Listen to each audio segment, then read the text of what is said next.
Mesdames et messieurs, bonjour et bienvenue dans cette émission Droit dans les yeux sur Kinshasa Télévision, où nous recevons aujourd'hui le révérend pasteur Eric Nsenga. Il est secrétaire général et porte-parole de l'ECC. Avec lui sur ce plateau, nous allons parler de l'initiative de la Cinco et de l'ECC de ramener tout le monde à la table des discussions pour ce qu'ils appellent le pacte pour la paix et le vivre ensemble.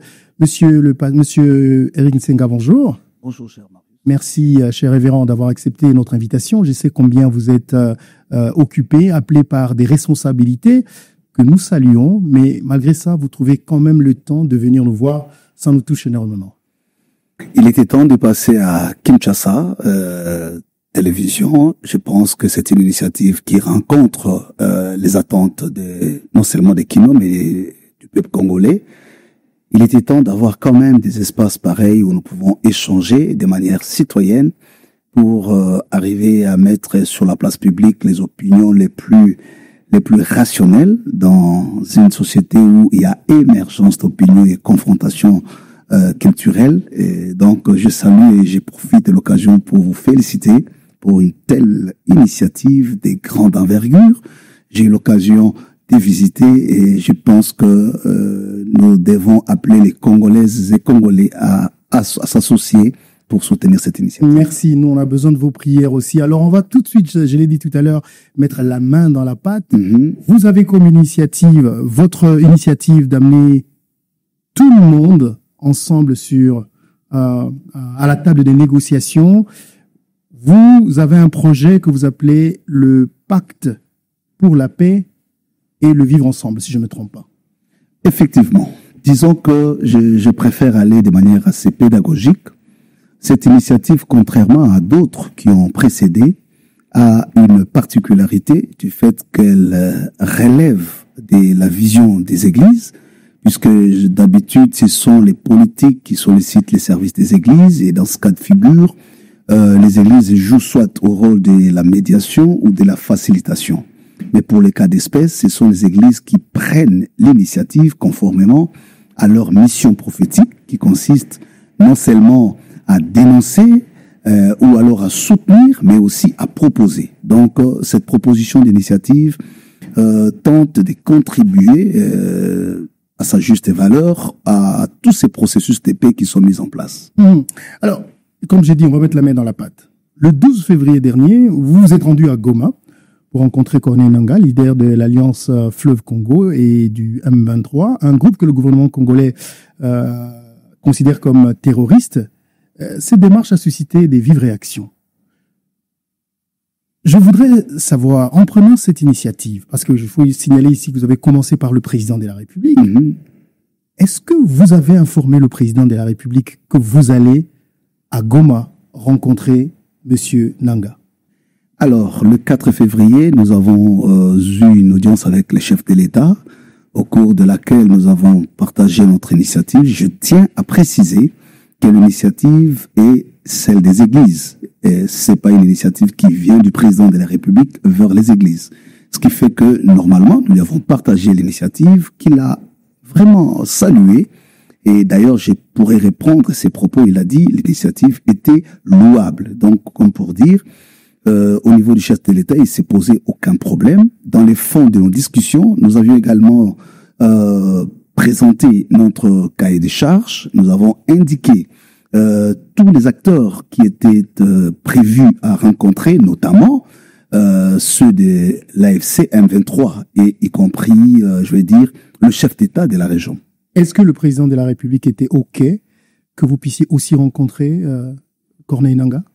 C'est vrai qu'il a émis quelques réserves, ce qui rentre dans la ligne qu'il a déjà adoptée depuis les débuts, où, d'après sa lecture, les acteurs qui sont à Goma aujourd'hui n'étaient pas, selon ce qu'il nous disait à l'époque, des interlocuteurs valables. Donc, pour lui, il estimait nécessaire de discuter plutôt avec le président Kagame, pour ne pas les citer.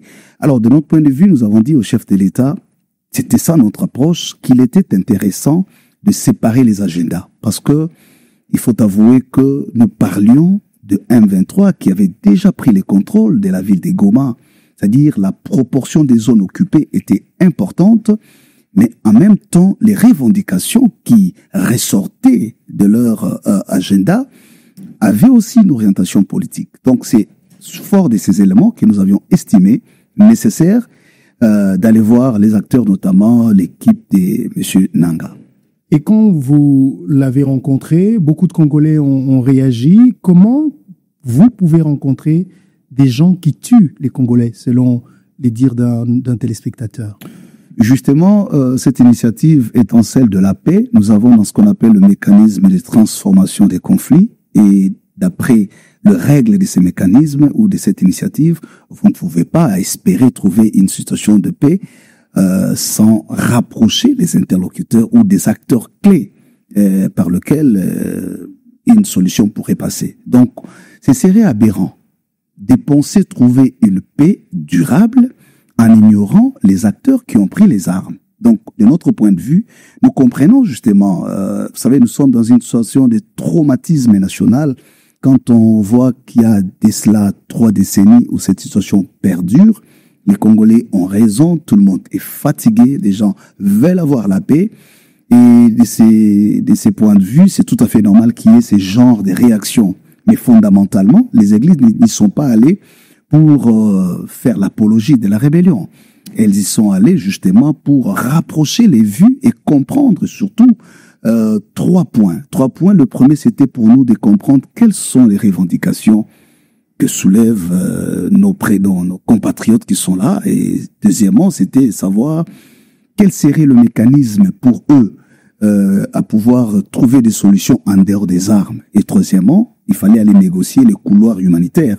Et il vous souviendra qu'à cette époque, 15 jours après la chute des Goma, l'aéroport était fermé. Il n'y avait aucun couloir humanitaire. Il y avait des cris de détresse de la population. Et beaucoup d'organisations internationales nous avaient vus, y compris la MONUSCO avec laquelle nous avions discuté. Et donc, notre mission était aussi une mission humanitaire parce qu'il fallait trouver un couloir humanitaire. À la sortie de ces discussions avec la FCLM 23, vous avez pris la parole pour nous faire un peu le compte-rendu de ce qui s'est passé, mais il faut dire quand même que vous étiez à côté de la personne avec qui vous veniez d'être en réunion. Aujourd'hui, Révérend Nsenga, est-ce que vous pouvez nous dire qu'est-ce que vous avez dit à Corneille Nangaa?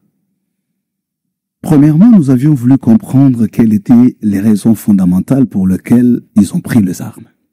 Vous avez eu des réponses à ça? Oui. C'est-à-dire? Ils nous ont présenté, 4 argumentaires. Principalement, ils ont fait allusion aux questions de la présence de l'État, c'est comme ça qu'ils ont présenté, justifiant le fait qu'il y avait plusieurs groupes armés qui sévissent dans la partie orientale du pays et qui sèment terreur. Deuxièmement, ils sont revenus sur la question de la gouvernance du pays. Troisièmement, c'était la question liée au processus démocratique, notamment, qui passe éventuellement sur la question de la révision ou du changement de la Constitution. Rappelez-vous, à cette époque, il y avait un débat dans l'opinion publique autour du changement de la Constitution.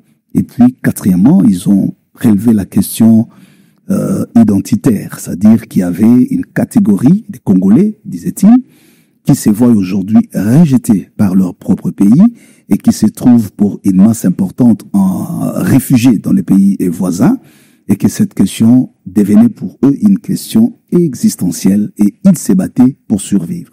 Voilà un peu les 4 points qui nous ont été présentés de leur côté, et nous, à notre tour, nous avions estimé que si ce n'était que cela, leur revendication, il y avait lieu de trouver des cadres beaucoup plus rationnels et dialogiques pour que, comme fils du pays, nous puissions trouver des solutions, d'autant plus que certains points de ces revendications ressortaient aussi dans les agendas des acteurs que nous avions préalablement rencontrés à Kinshasa, notamment l'opposition non armée, qui revenait sur certains points, et nous estimions, s'il faut faire les recoupements, il y avait des points de convergence, et il y avait aussi des points de divergence. Donc pour nous, ce n'était plus une question mystérieuse qui nécessitait forcément avoir les armes, et d'autant plus qu'on leur a rappelé qu'on n'a jamais trouvé des solutions par les armes. Après avoir rencontré Corneille Nangaa, est-ce que vous en avez parlé au président de la République?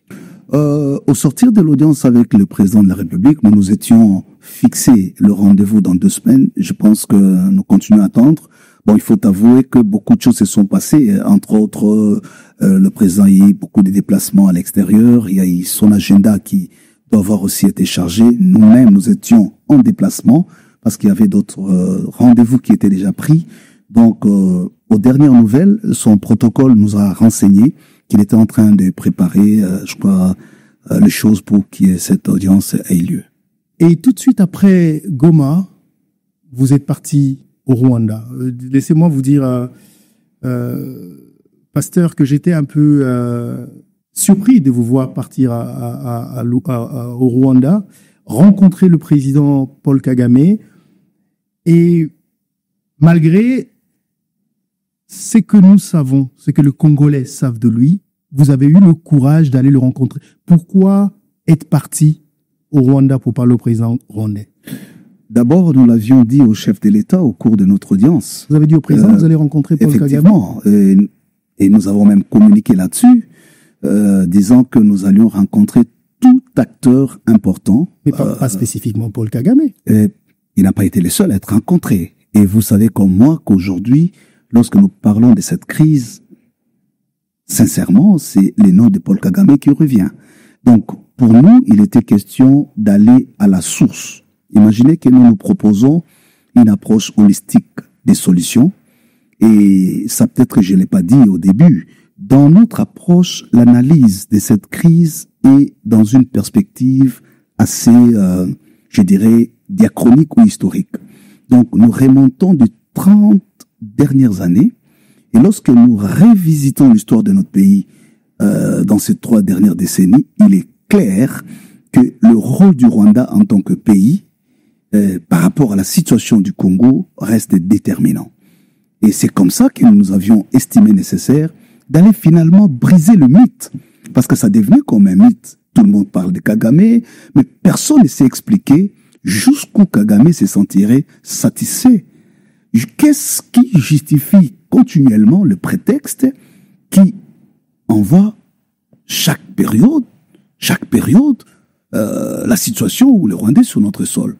Pasteur, excusez-moi, vous êtes jeune, vous avez grandi sûrement dans cette culture où Paul Kagame est présenté aux Congolais comme le démon, l'homme derrière tout le malheur congolais. Je ne sais pas si c'était pour la première fois que vous le voyez en face. Qu'est-ce que ça vous a fait, vous, de rencontrer le mythe Kagame? C'était vraiment un mythe qui tombait finalement. Vous avez raison, parce que je vais ici rappeler d'abord que dans notre agenda initialement, nous n'avions pas prévu voir le président Kagame ces jours-là. Nous avions plutôt la première audience avec le chef de l'État du Kenya comme président en exercice de l'EAC. Et c'est pendant qu'on était à l'aéroport, alors qu'on s'est préparé pour aller voir le président Ruto, que le président Kagame nous enverra le message de demander à ce qu'il nous rencontre avant de continuer notre chemin vers le Kenya. Donc c'est juste une parenthèse pour dire que l'intérêt, c'est vrai que nous, en partant, on avait déjà planifié le rencontrer, d'abord briser le mythe, comprendre le mystère Kagame, le question des fonds, c'est ça aussi notre contribution. Et d'ailleurs, dans nos échanges avec le chef de l'État, son Excellence Félix Tshisekedi, nous lui avons dit, il y a parfois les forces données par la diplomatie ecclésiale, qu'on appelle la diplomatie parallèle, dans la résolution des crises dans certains contextes. Nous lui avons rappelé l'expérience de 2012. D'aucuns ne le savent pas, que les églises avaient contribué fondamentalement à la résolution de la crise de 2012 avec le M23. Et donc, il y avait une mission de haut niveau qui est allée jusqu'au Conseil de sécurité pour plaider la cause du Congo. Et donc, nous avions rappelé cela au président. Et d'ailleurs, il était très intéressé à savoir, nous sommes des pasteurs. Nous avons un langage qu'on peut utiliser. Peut-être que vous, comme politique, vous n'allez pas l'utiliser. Nous avons certaines subtilités que auxquelles nous pouvons recourir et qui pourraient contribuer à arrondir les angles. Donc, c'était vraiment dans le bon sens et de manière constructive que nous avions levé cette option avec le chef de l'État. Et quand nous l'avions vu, c'est ça votre question, c'était un mythe. D'abord, vous voyez tout ce qu'on dit des Kagame, tout ce que ça représente dans l'imaginaire collectif congolais. Lorsque nous parlons de la situation de l'Est, à première vue, c'était pas facile. C'était stressant. Et d'ailleurs, il faut le savoir, que depuis 2021, au début de cette crise armée, nos deux églises ont condamné l'invasion, l'agression rwandaise jusqu'en 2024. Et vous la rappelez? Ça suppose que nous allions vers celui qui avait des renseignements sur les positions prises par nos églises durant près de 3 ans. Et ça, c'est important. Peut-être que le public ne se rend pas compte des risques, du niveau des risques que nous avions pris, mais aussi du mythe que nous avons voulu renverser. Donc, nous n'allions pas chez un copain d'habitude pour aller parler de la pluie et du beau temps. Nous allions auprès de quelqu'un qui est déjà stigmatisé, qui est fixé dans l'imaginaire collectif, mais j'ajoute, qui connaissait nos positions par rapport au Rwanda. Et nous lui avons dit, très clairement, et nous lui avons dit, nous sommes venus vous apporter de manière assez claire les revendications de vos voisins qui sont vos frères congolais par rapport au Rwanda. Nous avons posé des questions, allant dans le sens de savoir qu'est-ce qui pourrait permettre un jour qu'il y ait la paix. Parce que nous voulons la paix. Il n'y a pas de raison qui doivent justifier continuellement la guerre. Nous avons partagé avec nous l'expérience de l'Europe. Je vous dis, l'Allemagne et la France ont vécu des moments horribles. L'Europe est un continent qui a connu les 2 guerres mondiales. Mais aujourd'hui, on parle de l'Union européenne, on parle de l'espace Schengen. Pourquoi nous, Africains, nous ne pouvons pas trouver des mécanismes, et par nos valeurs africaines, les valeurs des Ubuntu, du point de vue ontologique, qui pourraient permettre à ce que nous soyons de frères, nous nous développions ensemble et que nous vivions ensemble. Et le président de la République, Félix Tshisekedi, lui a dit plusieurs fois, selon lui, il lui a tenu le même discours. La différence, c'est que nous, on n'a aucun intérêt. Mais, vous savez, dans les relations internationales, c'est des rapports d'intérêt. Mais qu'est-ce qu'il vous a répondu? Il vous a donné une vraie raison pour laquelle Bon, c'est vrai que tout n'est pas à dire aujourd'hui ici. Peut-être ça les moments. Arriver là. Oh, non, parce qu'on n'a pas encore fait globalement partager les rapports avec les chefs d'État. C'est juste question des déontologies. Mais je peux vous rassurer qu'on a eu 3h30 de discussions. Allez-y comprendre, c'était des discussions en profondeur. Ce que je peux dire sans avoir peur d'être contredit, c'est qu'il a reconnu que nous avons tous des responsabilités par rapport à l'héritage à léguer aux futures générations. Il a été d'accord avec nous, comme des églises, du fait de comprendre que Dieu qui a permis que nous soyons toujours et déjà voisins, naturellement sans le vouloir, permet aussi que nous puissions développer comme des hommes réfléchis de mécanismes de vivre ensemble. Généralement, quand il prend la parole en public, quand il parle de la RDC, c'est pas comme ça qu'il parle de la RDC. En tout cas, de mon analyse personnelle, je pense que nous sommes allés trop loin, de part et d'autre. Nous avons poussé trop loin les bouchons. Vous savez, même dans la Bible, le premier crime a existé dans la Bible. Il a été commis par qui? Par Caïn, vis-à-vis de son frère. En matière de conflits, peu importe la proportion, que ce soit un conflit latent, un conflit armé, peu importe la proportion, mais les motivations sont parfois les mêmes. Lorsqu'on ne sait pas gérer les émotions de soi-même, lorsqu'on ne sait pas faire l'acquisition des expériences du passé, lorsqu'on n'a pas l'essence de la mémoire collective, lorsqu'on n'a pas le goût de l'aventure humaine, ce sont des situations qui peuvent aggraver. Je pense, tirant l'expérience de la Bible, parce que même dans la Bible, vous trouverez le Philistin opposé aux Israélites, les Jébusséens, c'est des réalités dans une société humaine. Le plus important, c'est de ne pas s'attarder sur les causes de la crise, mais c'est de réfléchir sur le mécanisme susceptible de mettre fin à la crise. Et c'est dans cette optique que nos 2 églises se sont inscrites en disant, on a déjà fait les constats de la crise, ça fait 30 ans. On a pleuré, on a condamné, on a déploré, on a dénoncé, mais ce n'est pas en dénonçant, en criant, en appelant aux États-Unis, à l'Europe, qu'on trouvera la solution. Encore que, cher Marius, c'est que les Congolais doivent savoir, et ça nous l'avions dit au président, une autre motivation. Vous êtes au niveau international, un consensus universel est déjà trouvé. On vous dit qu'il n'y a aucune solution dans l'option militaire. Lorsque nous lisons les rapports, surtout au niveau international, les rapports des experts des Nations Unies, nous lisons les résolutions, Les Congolais tombent toujours dans le piège de lire les rapports, en tout cas en choisissant ce qui les arrange. Mais pour tout expert averti, quand vous lisez les rapports, lorsqu'on vous dit le Rwanda a telle responsabilité, mais les rapports vont plus loin pour dire les Congos aussi. Ce paradoxe n'est pas innocent. C'est qu'on vous renvoie dos à dos face à vos responsabilités. Et si nous continuons toujours à nous plaindre, à pleurer, à crier, personne ne viendra à notre secours. Vous avez vu, ça je l'ai dit, il y a eu des sanctions. Nous avons demandé les sanctions, c'est qui est une bonne chose pour nous Congolais, parce que nous l'avions souhaité. Ça exprime à la fois la solidarité universelle, mais aussi... Est-ce que vous pensez-vous que ces sanctions vont arranger les choses? Je pense qu'aucunement les sanctions ont eu efficacité dans les conflits au niveau mondial. Quelle est votre position par rapport à ça?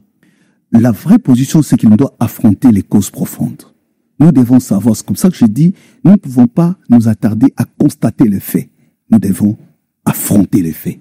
Aujourd'hui, affronter les faits, il n'y a que deux options. Soit nous les affrontons militairement, c'est que jusque-là le président Félix avait souhaité, alors dans ces cas de figure, nous devons être sûrs des rapports de force.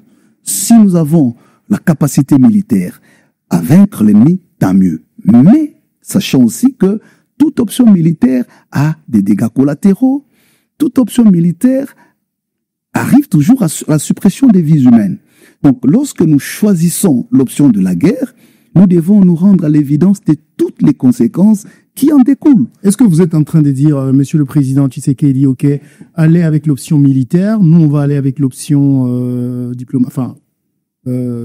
négocier? Non. Vous dites arrêter la guerre, nous je pense que la solution, c'est le pacte social que nous proposons. Ce n'est même pas nous qui proposons la négociation. La négociation est une option levée par l'État congolais. Sinon l'État ne serait pas au processus de Luanda. Sinon l'État ne serait pas à Doha. Sinon l'État ne serait pas à Nairobi.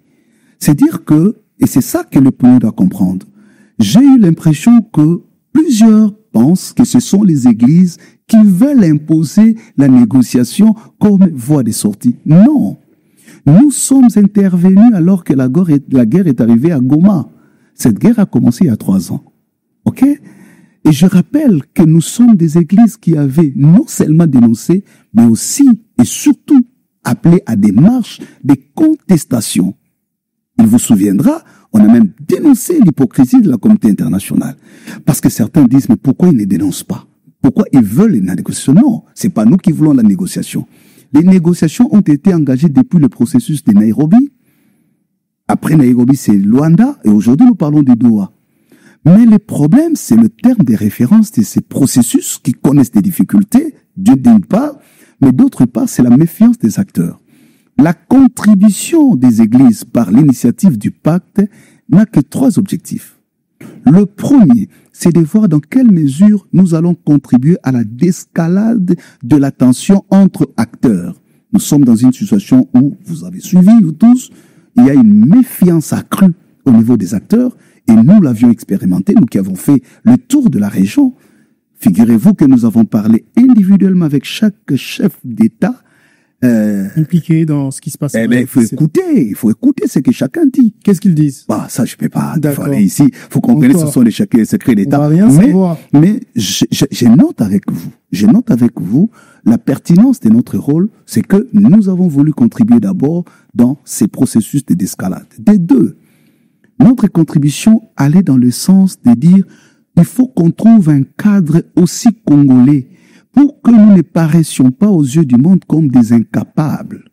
C'est que les autres disent de nous, que ce soit ceux auprès de qui nous recourons pour chercher les secours, à un certain moment, ils nous regardent dans les yeux pour nous dire jusqu'à quand vous serez aussi capables de résoudre vos problèmes par vous-même. Parce que chacun a ses problèmes. Comprenez? Ouais. Donc pour nous, ce serait aussi une fierté nationale. C'est question de souveraineté, mais aussi de dignité nationale.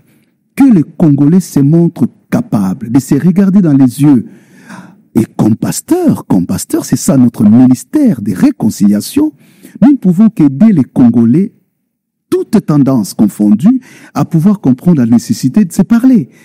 Et revenons, on va finir peut-être sur ce plan-là, votre rencontre avec le président Kagame. Je me réfère à l'interview de Monseigneur Fulgence Muteba aux États-Unis chez mon ami Stani Boujakera. Vous sortez de chez Paul Kagame avec des enveloppes parce que selon Monseigneur Fulgence Muteba, vous êtes soutenu dans ce que vous faites. Vous avez reçu du soutien du Rwanda. Alors, je pense que cette communication a été mal reprise au niveau de l'opinion publique. Monseigneur Fulgence était simplement en train d'exprimer ce qu'on appellerait le protocole d'État. C'est dire que, d'abord, je voudrais affirmer qu'aucun pays, commençant par le Rwanda, l'Ouganda, le Kenya, le Congo-Brazzaville, l'Angola, pour ce qui est de l'Afrique, la France ou les États-Unis, n'a donné un seul dollar en termes de soutien à l'initiative. Mais vous êtes en train de contredire le Monseigneur Fulgence Muteba. Monseigneur Muteba était juste en train de dire que certains gouvernements ont accompagné notre délégation dans une solidarité. Ça, il a dit, nous avons les soutiens. D'abord, il a commencé par dire que l'Église catholique, c'est quand même pas n'importe quoi. L'Église protestante, c'est pas n'importe quoi. Vous avez les moyens. Mais après, il faut dire quand même que nous avons aussi reçu le soutien. Il a cité des pays, voilà, notamment le Rwanda. Voilà ce qui s'est passé. Oui. C'est-à-dire que tous les voyages que nous effectuons, nous achetons nous-mêmes le billet. OK? C'est nous, comme Église. Chaque Église qui achète les billets pour sa délégation. Mais quand on arrive, par exemple, je prends les cas du Rwanda, je vous le dis ici en passant, nous n'avions pas initialement prévu rencontrer le président Kagame ces jours-là. Nous avions l'audience avec le président Ruto. Mais c'est à la demande du président Kagame qui a expressement insisté pour que nous le voyions avant de quitter Kigali. Pourquoi? Parce que pour entrer à Goma, on est passé par Kigali. Nairobi, on a pris Kenya Airways pour rentrer là-bas.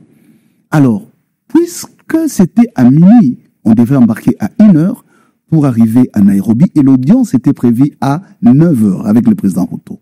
Nous avons expliqué que ce n'était pas possible parce qu'on nous attendait à Nairobi. Et ce sont le protocole des deux pays, protocole d'État, qui ont arrangé les choses pour dire, ben écoutez, Nairobi est d'accord que vous terminez avec le président Kagame et une autre audience sera prévue. Et nous étions à 1h du matin. Nous leur avons dit, mais nous n'avons pas prévu dormir ici. C'est à ce titre-là que le protocole d'État, non seulement qui est allé nous loger, mais il y a eu tout ce qu'il y a comme accompagnement du protocole. Notamment enveloppe. Les véhicules. Vous savez, cette histoire d'enveloppe, c'est aussi question de culture. Hein? Ouais. C'est aussi question de culture pour des personnes telles que Marius qui ont vécu sous d'autres cieux.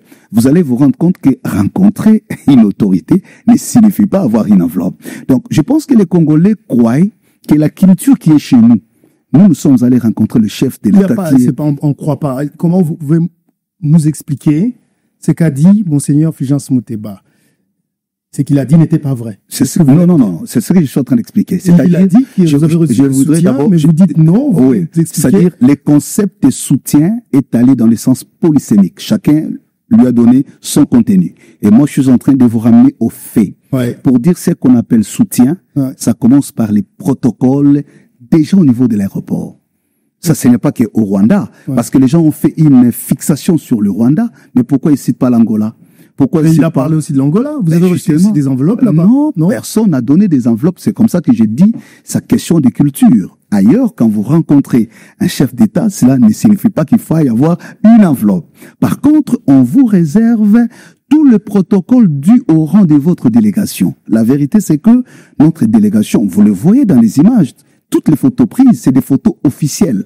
Donc, on prenait des photos là où ces chefs d'État reçoivent leurs hôtes. C'est ça la nuance. Donc, si c'était pas une délégation officielle, d'abord, ils accepteraient pas des photos, parce que vous pouvez pas prendre des photos avec un chef d'État n'importe comment. Et les lieux où il faut prendre une photo est déterminant par rapport à la nature de la délégation. Donc, c'est à ce titre que Monseigneur Fulgence était en train d'expliquer que nous avons bénéficié de l'hospitalité qui rentre dans l'art protocolaire. Donc, ceux qui voyagent... En tout cas, c'est pas ce qu'il a dit, hein, mais bon... Oui, c'est ce que l'opinion a compris. C'est ce que l'opinion a compris. Mais merci à Babus qui nous donne l'occasion de corriger, justement, et de fixer l'opinion par rapport aux faits. Et j'insiste encore une fois, même ici au pays, quand les églises vont rencontrer les chefs de l'État par respect. Vous savez, le chef de l'État, les nôtres, c'est quelqu'un qui est très ouvert. C'est vraiment, ça, je lui ai toujours dit quand on a l'occasion, c'est vraiment, son côté humain est formidable.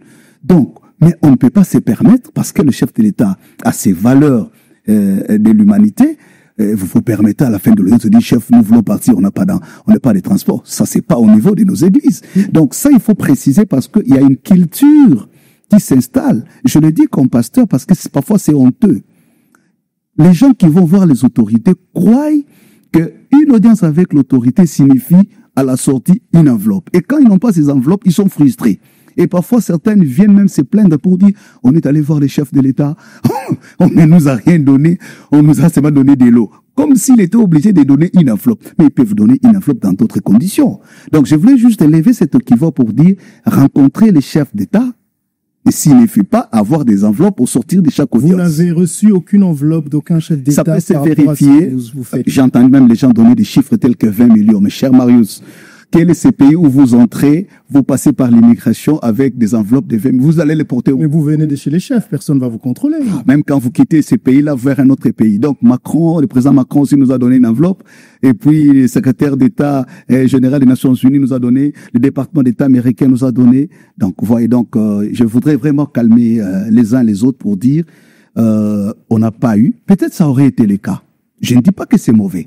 Si ça a été fait un jour, nous l'aurions dit. Mais aujourd'hui, j'ai dit, par rapport à la sincérité des faits, nous n'avons jamais reçu une enveloppe et surtout par rapport à notre propre autonomie en tant que telle, nous ne souhaitons pas que ça soit le cas. Alors, où est-ce que vous trouvez les moyens de parcourir le monde? Je veux dire que vous voyagez en business, hein, c'est pas en économie que vous voyagez. Ça vient d'où ces moyens-là? Mais vous savez que nous sommes des institutions, c'est la preuve d'ailleurs de notre contribution à l'initiative. Parce que vous ne pouvez pas apporter une initiative sans en être en mesure de contribuer. Donc, nous étions dit, c'est nous qui proposons. Vous savez, ça c'est entre nous, hein, nous sommes Congolais. En toute élégance, cher Marius, moi, personnellement, je ne me gênerais pas, par exemple, de poser les problèmes à l'État congolais. De dire à l'État congolais, nous voulons voyager, ben voilà, nous avons besoin des frais de transport. Parce qu'il y a des délégations qui font. Cher Marius, nous avons fait dans l'intervalle de 1 mois, sans frais d'émission de l'État. On a rencontré plus de 6 chefs d'État, ça ne se fait pas tous les jours. D'abord, les gens ne se posent pas la question de savoir comment nous obtenons ces audiences. Ça devait passer par là. Pour voir. Là encore, vous allez nous dire que vous ne pouvez pas nous dire. Non, ça je vous l'ai dit. C'est justement pour voir quelle est la valeur et le respect que d'autres États accordent à notre délégation. Voyez-vous, peut-être qu'ici, on est tombé dans une culture de mépris, dans une banalité du mal, où on ne reconnaît plus rien entre nous, la culture, on ne veut plus s'entendre, mais c'est une preuve, ça n'arrive pas tous les jours dans l'histoire. Il y a même des endroits où ce sont les chefs d'État qui vous disent, mais nous vous entendions. Vous comprenez? Donc, ceci montre à quel point les églises du Congo sont prises au sérieux au niveau extérieur. Cela marque aussi, vous n'entrez pas à l'Élysée n'importe comment. Vous n'entrez pas parce que vous êtes pasteur. Vous n'y entrez pas parce que vous dites apporter une initiative de paix.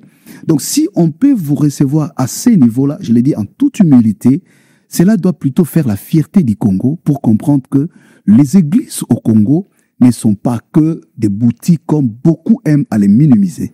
Les églises au Congo, les églises institutionnelles, ont aussi une notoriété internationale et elles peuvent apporter la voix dans les salons décisionnels du monde et cela doit plutôt être vu comme un acquis pour notre pays parce que souvent nous déplorons toujours le Rwanda est fort en diplomatie, le Rwanda est fort en lobbying. Mais vous pensez que le lobbying d'un pays ne se joue qu'avec le gouvernement? Non. Nous travaillons dans des réseaux au niveau régional, au niveau continental, au niveau universel. Quand vous voyez les missions des églises de certains pays, notamment le Rwanda, pour ne pas les citer, mais c'est là que vous comprenez qu'il y a des pays qui sont très éclairés par rapport à la stratégie et au lobbying. Donc aujourd'hui, il faut que les Congolais prennent cette expérience comme un acquis, à ne pas jeter en pâture. Nous pouvons avoir nos querelles de famille.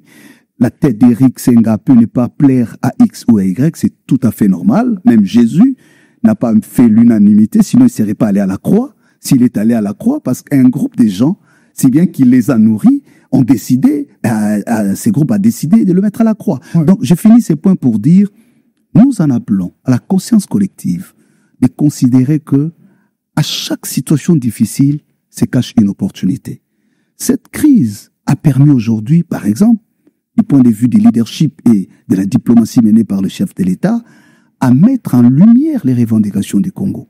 Aujourd'hui, en tout cas sans fausse modestie, il faut avouer que la diplomatie menée par le président Félix a mis la cause du Congo dans tous les salons, en tout cas où nous sommes passés. On peut mieux parler aujourd'hui des revendications du Congo. C'est un acquis.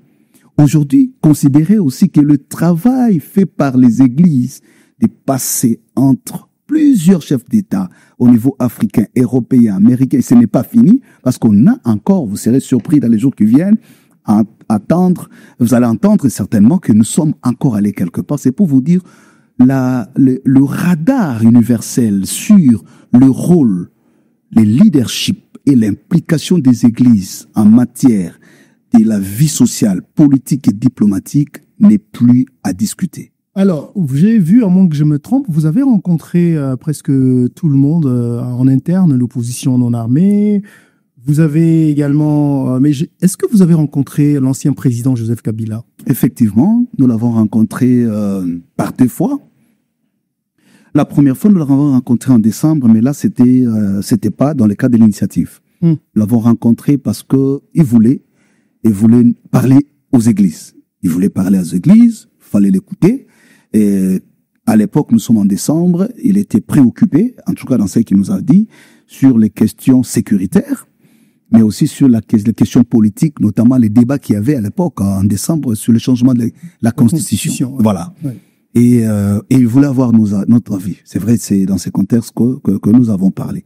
Et je tiens à souligner, parce que j'entends aussi ces bruits dans l'opinion, Lui aussi a donné une enveloppe. Les églises travailleraient pour le président Kabila ou M.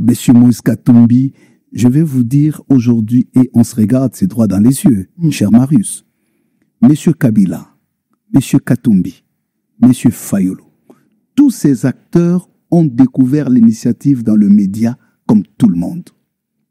Personne. D'ailleurs, quand vous entrez dans la philosophie de l'initiative, c'est que les gens ne savent pas, ce que l'approche proposée dans l'initiative, c'est l'approche des mécanismes de justice transitionnelle, à l'inspiration de l'Afrique du Sud, qui a fait cette expérience, et ça, nous l'avions dit au président Félix Tshisekedi, que l'approche des vérités et réconciliation, parce que ceux qui ont fait, ceux qui connaissent la technicité des mécanismes de la justice transitionnelle, peuvent comprendre la démarche des églises.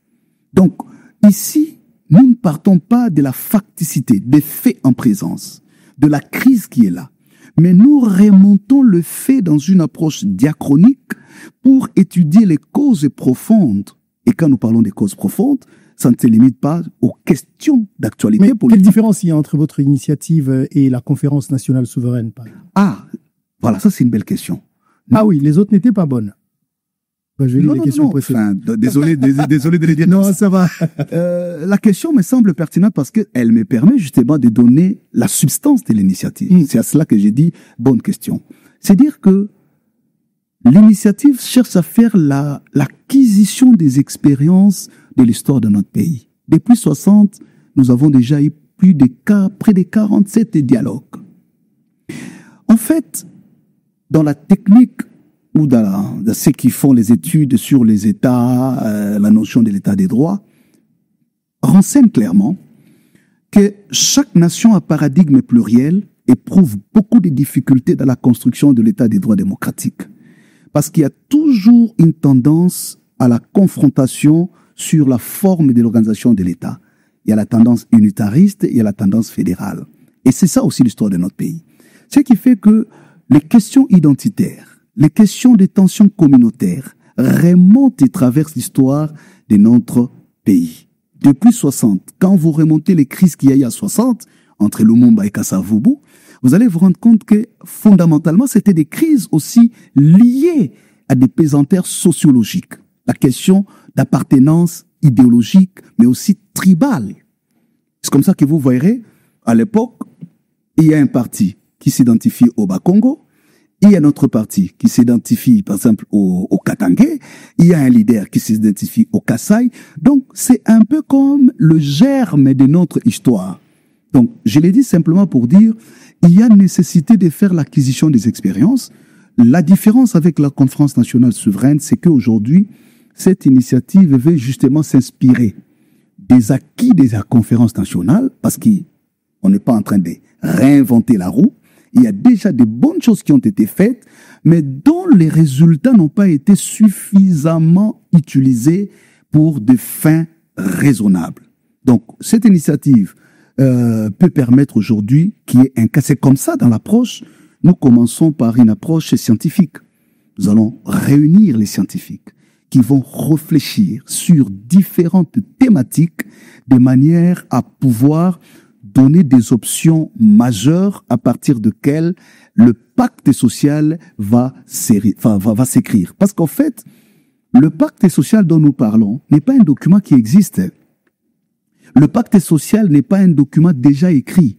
Le pacte social, ce sont les engagements collectifs que nous prendrons à partir des conclusions scientifiques menées à partir de thématiques qui relèvent des causes profondes de notre pays. Donc, c'est ça un peu la particularité. Okay. À la conférence nationale, c'est vrai, on s'est retrouvés, on a commencé à réfléchir, ce qui était bon, il y a eu des bonnes choses. Mais pour cette fois-ci, nous disons, il ne faut pas aller résoudre le problème des agendas des individus. Il ne faut pas aller gérer la frustration des acteurs. Il faut aller remonter les attentes les plus profondes de la population. Il faut identifier les causes qui ont mis le pays en situation de déliquescence jusqu'à ces jours. Et donc, si nous partons de cette approche scientifique, nous aurons la facilité de la neutralité, de la rationalité. Personne ne viendra dire, ah ben écoutez, ils se sont réunis pour favoriser X et défavoriser Y, mais nous serions en train de nous dire, voilà les problèmes qui nous sont propres.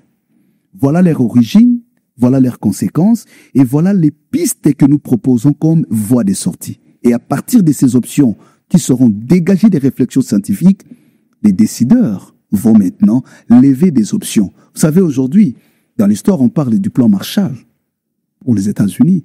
C'est le plan Marshall qui a redressé, vous connaissez l'histoire. Mais pourquoi pas nous pouvons arriver à ça, à un pacte social qui peut permettre, à côté de la Constitution, je précise que ça ne vient pas remplacer la Constitution. Un pacte social n'est pas à confondre avec un contrat social. Un pacte social relève des engagements collectifs qu'un peuple prend à un moment de son histoire, en fonction des expériences de son histoire, pour se référer au rêve collectif qui s'est construit. Donc ce n'est pas quelque chose qu'on vient, même quand on dit c'est l'ECC, la SENCO, nous ne venons pas pour mettre les idées de la SENCO et de l'ECC dedans. Nous nous offrons le cadre. Nous nous proposons l'approche et nous invitons les acteurs, fils et filles du pays, pour que nous réfléchissions par nous-mêmes en fonction de nos problèmes et pour que nous renvoyions notre devenir commun à un rêve collectif. Alors, pasteur Éric Ntsenga, beaucoup de gens, qu'est-ce que vous pensez de ceux qui pensent que votre initiative a été court-circuitée par les consultations actuelles menées par le Conseil spécial du président de la République en matière de sécurité? C'est-à-dire que, par exemple, pour former le gouvernement, le président de la République aurait dû se référer à votre initiative, mais il a juste court-circuité pour passer par ce qui s'est passé. Bon, nous n'avons pas vu cela sous cet angle.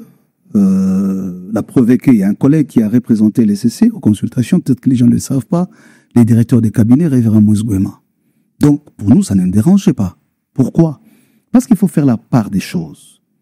Il y a des responsabilités qui incombent directement au président de la République en tant que président, qui est la première institution du pays. Et de ce point de vue, il a les devoirs de gouverner le pays. S'il estime aujourd'hui que les gouvernements qui est en place et sous son autorité ne répond plus ou ne fait plus la taille des défis qui sont en présence et qu'il estime nécessaire soit de remanier ces gouvernements ou complètement d'échanger un autre gouvernement, ça c'est vraiment ses prérogatives constitutionnelles. Donc, ce n'est pas à nous d'empêcher. Non, c'est pas à nous d'empêcher un chef de l'État, lorsqu'il estime nécessaire de changer l'outil de la gouvernance de l'État. Mais qu'est-ce que vous pensez? Parce que vous avez toujours eu un point de vue en tant que prélat par rapport à ce qui se passe. Qu'est-ce que vous pensez justement de ces consultations telles qu'elles ont été menées? Oui, donc je te disais, c'est comme ça que je disais que à première vue et sur les fonds, on n'a pas de divergences par rapport à ça. Kandaté Zouaté. Bon. Par contre, la difficulté serait, parce que ça, ce n'était que des consultations, la difficulté serait si seulement on considérait ce travail fait des consultations pour la mise en place d'un gouvernement comme étant une des solutions à la crise actuelle. C'est là où nous estimons que ça risque d'être insuffisant. Mais d'après les échos que nous avons de notre côté, il semble que c'est l'une des démarches parmi tant d'autres que le chef de l'État est en train de mettre en place. Et j'ai suivi quelques interventions, et pas les moindres, des certains animateurs des institutions, notamment le président de l'Assemblée nationale, quand je l'ai suivi avec assez de clarté et de lucidité, et j'ai suivi d'autres acteurs jusqu'hier, j'ai suivi ceux qui sont passés faire des déclarations, il ressort de ces consultations un consensus selon lequel tout le monde est d'accord que l'on ne peut pas trouver la solution à la crise actuelle par la mise en place d'un gouvernement. Donc, voilà un peu notre analyse. Mais comme je l'ai dit, si c'est juste pour permettre une bonne respiration de l'appareil étatique et appuyer les efforts du chef de l'État par rapport à l'orientation qu'il a dans la résolution de cette crise, je crois que ce sont des prérogatives constitutionnelles. Une autre opinion parle de la majorité qui a consulté la majorité. Parce qu'il n'y a pas, faut dire que l'opposition, en général, n'a pas répondu présente à ces consultations. Qu'est-ce que vous en pensez? Est-ce que vous pensez que c'est le constat qu'on a fait tous. Je ne sais pas quels ont été les termes de référence de ces initiatives. Nous étions à l'étranger. Je ne sais pas non plus quels étaient les acteurs prévus pour être consultés. Je ne sais pas non plus quels ont été les moyens utilisés pour inviter les uns les autres. Est-ce que les gens avaient formellement reçu les invitations? Comment étaient-ils invités? Ça aussi, c'est une autre question. Mais nous avons tous constaté que les opposants, en tout cas les grandes figures de l'opposition, n'ont pas participé à ces consultations. Et ce qui obstrue quelque peu le caractère national, quand on dit gouvernement d'union nationale, ça suppose en principe la conjugaison des efforts de toutes les forces politiques de l'opposition, de la majorité de la société civile. Est-ce que vous le diriez au président de la République si vous le rencontrez? Oh oui, pourquoi pas. Avec lui, on a toujours des échanges francs. Hein. Oui. Avec le chef, c'est un homme de dialogue. Hein. Ouais. Avec lui, on se parle vraiment en famille, surtout qu'il a une considération pour les hommes de Dieu. Donc, il reçoit toujours positivement. Et il nous fait aussi des observations quand il en a. C'est toujours beau. Et vous êtes impatient qu'ils vous reçoivent? Parce qu'entre-temps, il y a le dialogue avec les pourparlers avec le M23 et l'AFC à Doha. Et là, il y a les consultations qui viennent de finir. Vous pensez que vous avez un mot à dire, à placer? Vous êtes très impatient de le rencontrer? Nous sommes plutôt impatients de la situation qui se passe à l'est du pays. Et je profite de l'occasion pour transmettre le message de deux présidents de nos deux églises, leur compassion et leur proximité avec nos peuples. Vous savez, nous avons été à Goma. On en sait quand même quelque chose. Et nous avons des églises jusqu'aujourd'hui qui opèrent là. Donc, nous avons un monitoring journalier et hebdomadaire sur la situation. Nous pensons qu'il est important d'accélérer les choses pour que nous trouvions très rapidement la solution à cette situation. Et pour revenir à votre question, oui, nous attendons. Le chef de l'État avait déjà communiqué avec le président de notre église, parce qu'il y a toujours des canaux de communication, que le protocole était déjà en train d'arranger. Je pense qu'incessamment, l'audience aura lieu. On va aborder un tout petit peu un sujet personnel. En tant que secrétaire général de l'ECC et co-porte-parole du Pacte social, vous et Monseigneur Donatien Cholet, comment répondez-vous aux critiques formulées en mars 2025 par certains, comme rapporté par le dialogue de la CENCO-ECC, les risques d'un échec qui qualifie votre initiative d'initiative individuelle? Beaucoup parlent de cette initiative sans la connaître. J'ai fait cette expérience, que ce soit dans les réseaux sociaux, et c'est malheureusement ça le cas aujourd'hui. La masse critique est très faible. Les gens confondent la critique et les émotions. Parce que je n'ai pas encore entendu quelqu'un rencontrer cette initiative dans les fonds. Par exemple, critiquer la méthodologie, critiquer les postulats, critiquer les résultats attendus, critiquer les... Non, il n'y a pas ce débat-là. Tout ce qu'on dit, on voit les visages, c'est la stigmatisation, c'est la subjectivation. Et une société ne peut pas se construire de cette façon-là. Donc, nous voulons être quand même une société civilisée, dans une société... c'est cela même la démocratie. La démocratie, c'est aussi laisser laisser les opinions émerger dans les bons sens, mais aussi faire des propositions. Donc, notre initiative n'est pas une panacée en soi.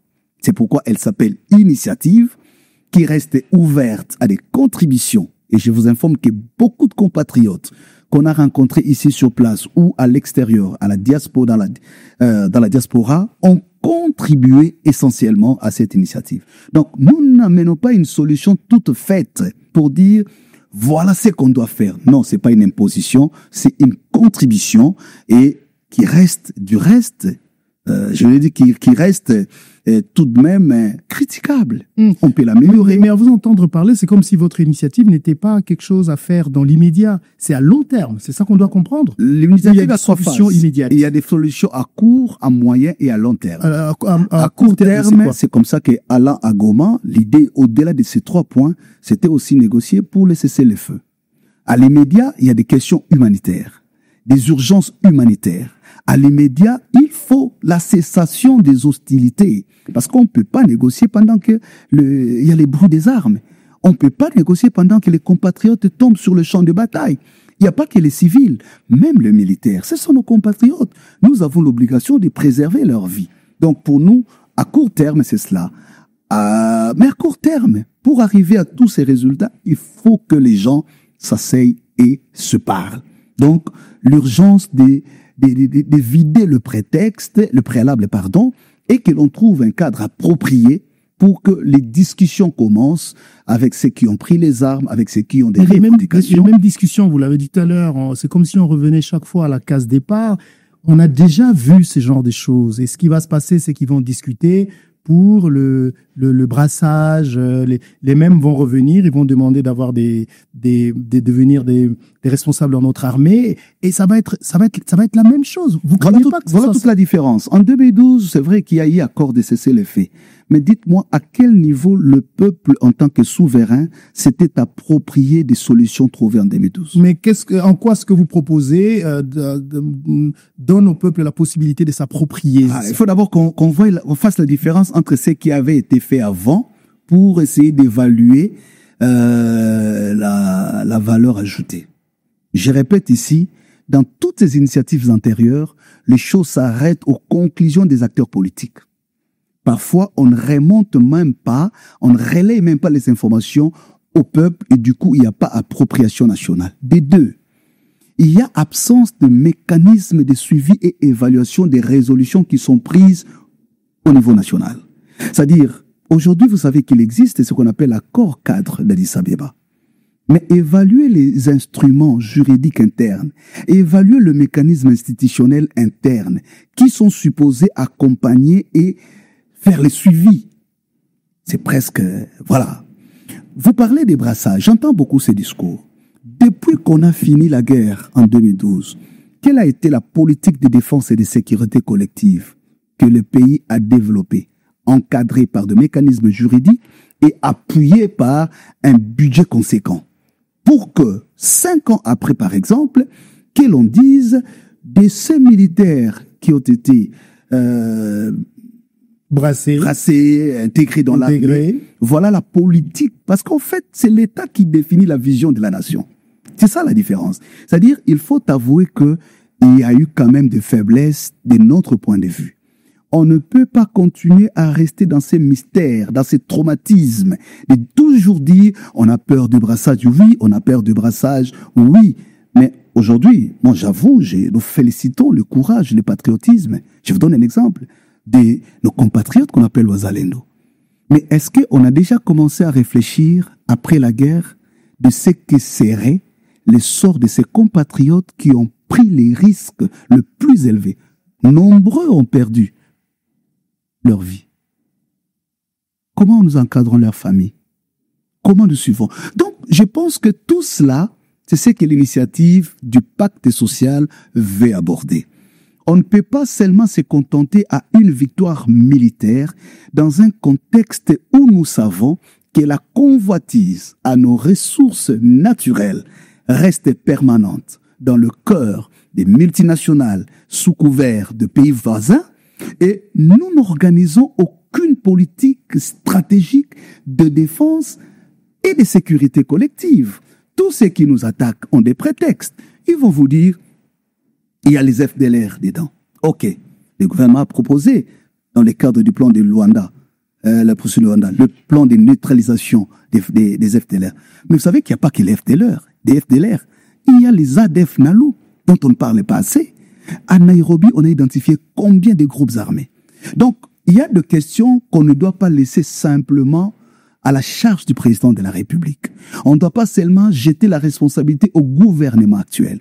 Ce sont des questions qui nécessitent de réflexion froide et approfondie comme État pour que nous nous rendions à l'évidence que oui, 16 ans après, 30 ans après, il y a quand même des choses qui n'ont pas été bien faites conformément à l'esprit de la constitution de notre pays. Voilà, merci beaucoup Monsieur Eric Ntsenga. Je rappelle donc que vous êtes secrétaire général et porte-parole de l'ECC et là vous étiez avec nous pour parler du pacte social et de vivre ensemble initié par la Cinco, l'Église catholique et vous. Moi, quand j'ai grandissé, l'ECC et l'Église catholique, c'était pas des potes, hein, c'était un peu des adversaires. Mais là, on dirait que la politique vous a réunis, hein. Le pacte social. On va faire la paix avec. Et ça, c'est un très beau modèle. Et vous l'avez vraiment touché. C'est-à-dire que nous commençons par nous-mêmes à être des modèles. Pendant longtemps, nous étions chacune de ces églises dans une orientation donnée, mais nous en sommes dit non, mais non. Nous sommes Congolais. Nous avons chacune des expériences. Nous pouvons vivre ensemble dans le respect de nos différences. Et la Bible dit, deux valent mieux qu'un. Il est toujours important de composer avec les autres. Même si vous laissez à côté les églises des réveils. Non, ce sont nos frères. Vous savez, dans le cadre de cette, non, ce sont nos frères. Et je pense que dans le cadre de cette initiative, vous nous avez vu, mon collègue Cholémoise, sommes allés les voir. On a parlé jusqu'aujourd'hui. Nous discutons. Nous avions appris quelque peu sous peu qu'ils avaient aussi une initiative qu'ils étaient en train de mettre en place, que nous avons salué. Ça vous fait peur qu'ils soient utilisés contre vous? C'est pas une compétition. Ah, okay. Vous savez, tout ce que nous faisons, nous sommes pasteurs. Nous devons savoir qu'il y aura des comptes à rendre devant Dieu. J'entends parfois les gens dire, peut-être je vais finir par là, que nous complotons contre le régime. Vous voyez vraiment des églises institutionnelles qui ont des niveaux de contrôle institutionnel très rationalisés à l'interne et au niveau international, s'est laissé entraîner par 4 personnes au motif de mener un complot contre le pays. Si quelqu'un dit ça, c'est qu'il ne connaît pas nos églises. La différence de nos églises, peut-être, c'est ça aussi l'avantage d'être protestant, et je le suis, et j'en suis fier, c'est que nous sommes des églises institutionnelles. D'abord, chez nous, on ne se recommande pas. C'est l'église qui vous recommande. On ne s'autoproclame pas. C'est l'église qui constate, qui vous consacre et qui vous attribue. Le travail que j'ai fait aujourd'hui, je ne le fais pas parce que je suis super. Non, c'est parce que l'église m'a confié. L'église peut décider à n'importe quel moment, mais retirer ses responsabilités. Je ne me présenterai plus ici au nom de l'église. Donc, vous n'entendrez pas que je parle en mon nom propre parce que nous sommes des institutions. Voilà un peu l'avantage que nous avons pour dire et apaiser les uns les autres. Les églises catholiques et protestantes du pays sont le mieux organisées. Nous avons un comité exécutif national qui s'est réuni en mars et qui a analysé scrupuleusement l'initiative du pacte social, qui l'a validé et qui a fait une déclaration publique d'appropriation et d'accompagnement. Donc, quand vous voyez les pasteurs Bokundoa, Bolikabe André en train de parler du pacte social, il ne le fait pas en son nom. Ceux qui parlent, ceux qui racontent dans toute ignorance, ne savent pas que avant qu'ils ne se tiennent debout pour parler, il y a la validation de l'organe de contrôle qu'on appelle le comité exécutif national, réunissant en son sein les évêques, les messeigneurs, les présidents provinciaux, et donc c'est l'organe de contrôle qui fait office du pouvoir législatif de l'Église. Pasteur Eric Ntsenga, merci beaucoup d'avoir été avec nous dans cette émission Droit dans les yeux. On espère vous avoir encore très bientôt pour nous éclairer sur ce qui se passe, parce que vous avez encore des voyages à effectuer. Tout à fait. Merci et merci pour l'invitation. Merci à vous tous de nous avoir suivis au nom de toute l'équipe qui m'a aidé aujourd'hui à être chez vous. Toute l'équipe, je veux dire, de Kinshasa Télévision, Gaylor Vangadio qui était au son. Il y avait John Sakama à la prise de vue, Scotty Mukonkole était à la réalisation, sans oublier Josapha Mombo.